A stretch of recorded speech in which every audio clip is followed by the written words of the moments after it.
শুরু করছি stadium bulletin. জয় জ্যোতি রয়েছে আপনাদের সঙ্গে। আজকে স্টেডিয়াম বুলেটিনের প্রথম টপিক হচ্ছে অজিঙ্ক রাহানে। আপনাদের নিশ্চয়ই মনে আছে কয়েকদিন আগেই আমরা একটা স্টোরি করেছিলাম রাহানেকে নিয়ে, যে 100-এ তিনি কমেন্ট্রি করতে চলেছেন এবং বিবিসি প্যানেলে তিনি থাকবেন, কমেন্ট্রি করবেন। এই স্টোরিটা আমরা করেছিলাম এবং সেদিন এটাও আভাস দিয়েছিলাম যে হয়তো ক্রিকেটীয় কেরিয়ারকে তিনি আলবিদা জানাতে চলেছেন। আমাদের সেদিনের ওই স্টোরিটা আজকে যেন সম্পূর্ণতা পেল। অজিঙ্ক রাহানে সব ধরনের ক্রিকেট থেকে অবসর গ্রহণ করেছেন। হ্যাঁ, ঠিক শুনছেন, অজিঙ্ক রাহানে সব ধরনের ক্রিকেট থেকে নিজের ক্রিকেটীয় কেরিয়ারটার জবনিকা টানলেন। অর্থাৎ এটা পরিষ্কার হয়ে গেল কলকাতা নাইট রাইডার্সে অজিঙ্ক রাহানেকে কিন্তু দেখা যাবে না আগামী মরশুম। তার পারফরমেন্সও আহামরি ছিল না, তার ক্যাপ্টেন্সি নিয়েও প্রশ্ন উঠছিল। তিনি সব কিছুর জবাবটা দিলেন আজকের এই ঘোষণাটা করে। তবে ফ্র্যাঞ্চাইজি ক্রিকেট আলাদা, ইন্টারন্যাশনাল ক্রিকেট আলাদা। ইন্টারন্যাশনাল ক্রিকেটে অজিঙ্ক রাহানের অবদান কিন্তু ভোলা যাবে না। 85টা টেস্ট এবং 5000-এর উপর রান। এটা যদি বলি তাহলে অনেকেই হয়তো বলবেন যে এটা তো খুব সাদামাটা একটা মোটামুটি অ্যাভারেজ যারা ক্রিকেটার তাদের এরকম থাকতেই পারে এই স্ট্যাট। কিন্তু ভুলটা অন্য জায়গায় করবেন আপনারা। ভুলটা হচ্ছে আপনারা নয়, ওই কার্ডাসের কথাটা এখানে বলতে হয় যে স্কোরবোর্ড দেখলে অনেক সময় বোঝা যায় না কি, স্কোরবোর্ডটা গাধা। অজিঙ্ক রাহানের যেটা মেইন বিষয় তার কেরিয়ারে, সেটা হচ্ছে ওভারসিজ কন্ডিশনে, বিশেষত সেনা কান্ট্রিতে সব থেকে সফল ব্যাটার ছিলেন। সেনা কান্ট্রিতে রান করাটার একটা অন্যরকম মানসিকতা দরকার এবং একই সঙ্গে অ্যাডাপ্টেবিলিটি দরকার। দুটোই অজিঙ্ক রাহানের মধ্যে ছিল। এবং টেকনিক্যালিটিসের দিক থেকে যদি বলি, তিনি কিন্তু ভীষণ শার্প টেকনিক্যাল দিক থেকেও। তাই অজিঙ্ক রাহানে ব্যাট হাতে সাফল্য আসবেই অ্যাজ টেস্ট ব্যাটার, সেটা সবাই জানতেন এবং তিনি সেটা করে দেখিয়েছেন। আজকে মনে পড়ছে 2014-তে লর্ডসের মাটিতে করা তার সেই 100 রানের ইনিংস, ঝকঝকে 100 রান অজিঙ্ক রাহানের ব্যাট থেকে লর্ডসে মাঠে করা।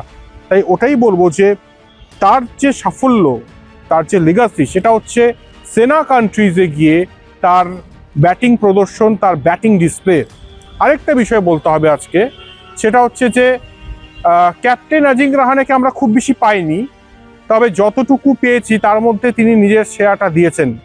মনে করে দেখুন, সেই 2020-21 বর্ডার গাভাস্কার ট্রফি, বিরাট কোহলি প্রথম টেস্ট খেলে চলে যান এবং তারপর এমন একটা অবস্থা যেখানে ভারতীয় টিম প্রথমেই 36 অল আউট হয়ে যায়, সেখান থেকে যে সিরিজ জেতা যায় সেটা কিন্তু কেউ কল্পনাও করতে পারেনি।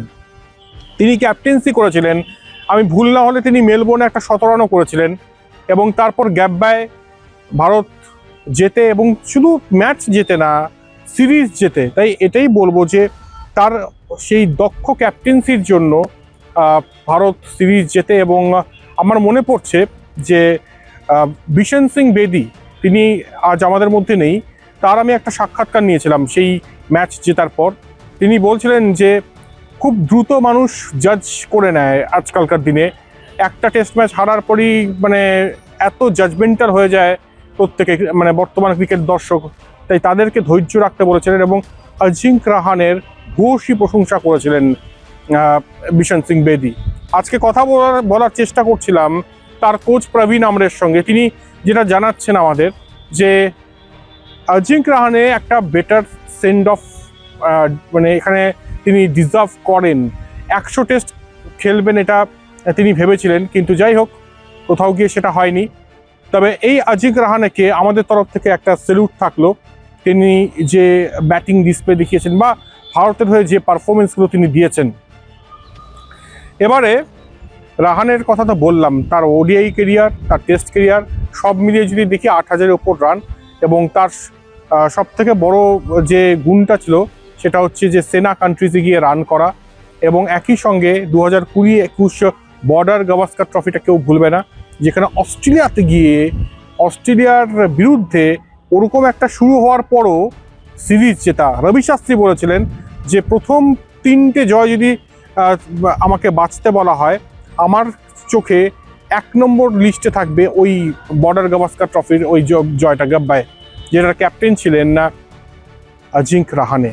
তাই এটাই বলার যে রাহানেকে অনেক অনেক অভিনন্দন আগামী ইনিংসের জন্য, এবং একই সঙ্গে যে ইনিংসটা তিনি অলরেডি খেলেছেন তার জন্য। রাহানে তো বললাম, এবার একটু ভারতীয় ক্রিকেটে আসি, এবার বর্তমান ভারতীয় ক্রিকেটে আসি। সেটা হচ্ছে যে সামনে শ্রীলঙ্কার বিরুদ্ধে 2 ম্যাচের টেস্ট সিরিজ আমরা জানি, এবং সেখানে ভারতীয় দল এবং বিসিসিআই জিততে কিন্তু মরিয়া।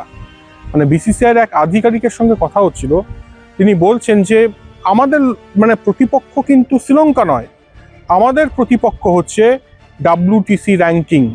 আমাদেরকে যদি WTC ফাইনাল খেলতে হয়, জেতা ছাড়া আর কোনো অপশান নেই। আর সেই জন্যই জসপ্রীত বুমরাকে তৈরি করার চেষ্টা করছেন অতি দ্রুত। তিনি এই সপ্তাহ থেকে বল শুরু করবেন, যাতে তার স্টেমিনা ঠিক থাকে, তার ফিটনেস ঠিক থাকে, ক্ষিপ্রতা ঠিক থাকে।